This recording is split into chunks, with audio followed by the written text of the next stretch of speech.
We find them more in the space of like the book, as opposed to the first movie. The ending was left open, but it was still a little more closed in the book. So we are just starting at Tessa and Hardin apart and separated and Tessa's trying to move on with her life, and Hardin is not, and not even capable of doing that. So we find in this film, we started at a bad place for both of them. Tessa's getting an internship, so she's technically moving along in life, but Hardin is her soulmate, so it's not that simple. It's a sequel, but it's a completely different tone. The first one, I love the first one, and it was very poetic. This is more a thrill ride. It's hold on to your seats. In the first film, Tessa's a college freshman, and she's a little inexperienced in certain areas. And since then, she's fallen in love, she's had an intense breakup, she has an internship at a publishing company, so she's immersing herself in a world with adults. She goes to a club for the first time. She's a lot more experienced and in certain ways jaded and mature, and just a different girl when we see her in this film. And so we wanted that to reflect also physically. Her hair's different, her makeup's different, her style is different. This is a pretty different version of Tessa. Tessa, she's going to work like an intern at an office, and it's more an adult world, and she's getting away from the college world. She's had betrayal and heartbreak, and we see a more evolved person. I play Kimberly. She works with Vance at Vance Publishing. I'm one of the adults that's hanging around. Tessa gets an internship with Vance Publishing, and Kimberly is there to show her around. And Kimberly knows a little bit about Tessa through Hardin and everything she's heard, but as Kimberly and Tessa continue to hang out and spend more time together, they realize that there's a friendship there, and they become friends throughout the film. Well, Christian is who owns Vance Publishing. You know, on the surface, he's this incredibly, and he is all these things, incredibly successful and powerful, and he's cool, and he's laid back, and he's got a very interesting sense of humor. The way he approaches the world and people, he's stern but very kind, and it sort of counteracts each other from time to time. But he's a really fascinating guy, and again, as we start to peel back these layers, as this story goes on and on, there's a lot there about the emotional relationships that he has with Hardin, with Kimberly for sure, and we're tapping on that with Kimberly. She's very, very important to him. Trevor is the money man at Vance Publishing. He is a very scrutinizing and a very intelligent guy. He's basically handling the funds for all of Vance Publishing, which is why eventually, and I won't spoil much, but eventually he gets offered a very big promotion. So he's a very intelligent guy, he's work-oriented, and he has a lot of upward mobility. And that's really manifested by his own accord, right? You can see this is a guy who's super hardworking. He's had some family trauma in his past that informs how hardworking he is and why he wants to succeed and go to college. In a lot of ways, he's almost the opposite of Hardin. It's really fun having Dylan come in as Trevor, because now we have a second love interest, and we have two guys competing for her affection, and we really get to see jealousy on Hardin's part. Trevor and Hardin don't have that many scenes together, and when they do, they're usually at odds, which is actually fun, because Hero and I have hung out on and off set, and so it's fun to bring that kind of tension into an actual scene when right afterwards you guys are high-fiving each other and joking. So that's been really fun. We get the opportunity to explore his past a lot more, get inside his head a bit more. So I think it's more throughout the second film that we'll see the true evolution of Hardin. We are definitely getting much more into Hardin's backstory in the second movie, so that you understand why he is the way that he is, why he made the bet, his demons, his struggles.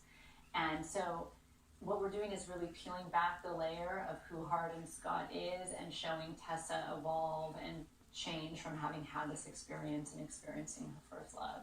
But we are now showing that to the audience in a way that we didn't in the first. I said I kind of want to take them on an emotional roller coaster with this movie. Combativeness between Tessa and Hardin, and that passion, and it's basically an addiction where they can't, no matter what they do, they cannot stop thinking about each other. And it's like, how much emotional abuse can we throw at these two people? The fact that there are so many unanswered questions, and we answer as many as we can, but in real life you don't get the answers to all the questions. So I think After's a accurate representation of what it's like to be in a relationship without having all of the answers, which is what makes it so interesting. The thing that people love about the story is the back and forth and the like, will they, won't they, should they not. I think it's the ultimate wish fulfillment story, honestly, in a lot of ways. I think for girls, you know, they want to be Tessa who changes the bad boy. For boys, you know, the idea that you could get this beautiful, innocent girl to fall in love with you no matter how damaged you are, you know, and obviously it's very sexy too, so. In every single scene you can see they're in love, even if they're screaming and throwing bread rolls at each other. Our cast is just, I think they're mesmerizing. The actors have been amazing, and it's been one of the best collaborative experiences in my career, because we sit in a room with Hero and Joe and Anna, and we read the script, and then we talk about it, and they're very thoughtful actors, so it's great to have not only them, but a studio like Voltage that is so supportive of the creative ideas. Roger's a very funny guy, our director. He's written some of the most memorable rom-coms to date. He's just bringing a lot of humour to this film, which I think we're all enjoying and we're all having fun with. He has a tremendous amount of experience with young actors, and I think we also knew that we wanted this movie to feel a little bit more fun and not quite as angsty as the first movie, so he's definitely bringing that. Anna actually knew that she wanted to cast Charlie Weber and Candace as Vance and Kimberly, so I think they're doing a great job. For people that have read the books, they might recall that Tessa's favorite band in the books are The Fray, and that's my husband's band. So what's really funny is my husband had met Anna years ago, like at a meet and greet behind, like backstage at one of their concerts, and so they actually got to be, in the first film, they had one of their songs playing during a Tessa and Hardin scene. So it's kind of funny that like my husband was technically kind of in the first one, and then I'm making it in for the second one. Dylan was somebody who we had just discussed would be so perfect to play Trevor, but we didn't know if he'd want to do it or not. And when he said yes, we were so excited. We didn't go to anybody else. He was the first person that we went to because he was who we had in our mind. We definitely put a lot of thought and time and care, knowing that this particular fandom, they like to make fan edits and they like to, you know, do pictures of all of them. So, you know, we definitely put all the pieces up on a board to see how they would all look together. But everybody just connects also on a personal level, so that always helps. Just recently, just a few months ago, we did a press tour for the first film, and we went to like 10 different countries, and we got to interact one-on-one finally with a lot of the fans and a lot of the fan base, and just seeing how many people are passionate about the story all around the world, and getting to actually talk to them, and it was just it's so rewarding knowing that what you're doing, no matter how small or no matter how big, is being received positively and affecting like a large group of people. I didn't realize how much of fandom I was getting into, in truth, until the announcement came about and it was like wildfire.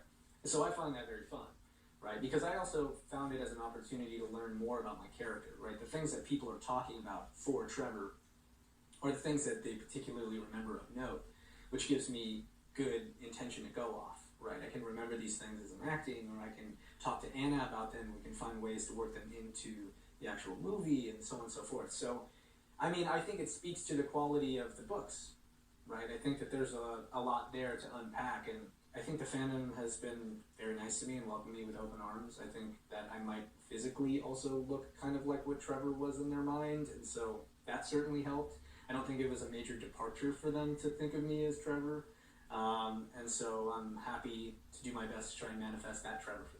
I think we're just really lucky that we have such a huge and such a passionate fan base who are really who are really the reason why we're here and why we're making a sequel. And for some reason, there's just so many people out there who've connected to these books and who've connected to the story and who've connected to the first film. The most important thing to me was I remained faithful to the book. I mean, the book's a worldwide phenomenon, Anna's on set every day as a producer, and what's really wonderful about having her here as the author, obviously, is she can make sure that we're sticking close to the book and we're representing the characters accurately, and that we're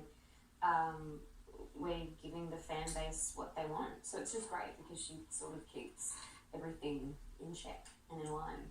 To have the kind of creator of it all who can answer the questions that aren't even in the books at all, but things that she knows in the back of her head, that really allows you to get as deep into the character as you need to without, you know, feeling like it's all your creator. It's really nice to have that guidance, and she has all the answers, so it makes it easier for us.